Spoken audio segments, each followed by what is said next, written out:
महाराष्ट्र शासनाने ई चलन प्रणाली सुरू केलेली आहे। जाईल त्या नाक्यावर वाहतूक पोलीस नाहक वाहनावर मोठमोठ्या रकमेची ऑनलाईन दंडाची आकारणी करतात।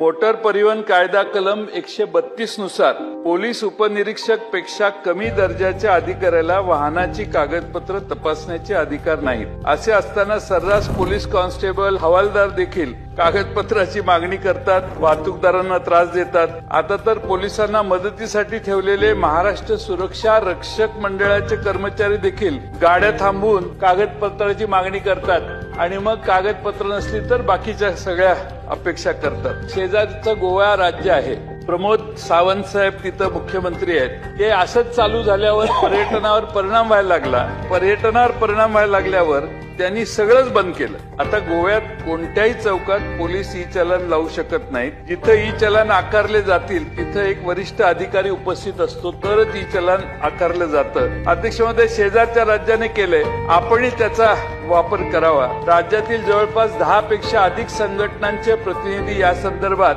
आझाद मैदानाला 19 जून 2025 पासून धरणे आंदोलनाला बसलेले होते। तसेच 1 जुलै 25 पासून मध्यरात्री पासून बेमुदत चक्का जाम आंदोलन सुरू केले। आता आंदोलन तात्पुरतं मागे घेतलंय। अध्यक्ष महोदय, खरंच त्या वाहतूकदारांना जाच आहे। मला खात्री आहे तरुण होतकरू आणि स्मार्ट गृह राज्यमंत्री सगळ्या राज्यातले ई चलन रस्त्यावर गाड्या थांबवून ट्रक आणि बाकीच्या यांना दंड करण्याचा उद्योग थांबवतील असा मला विश्वास आहे।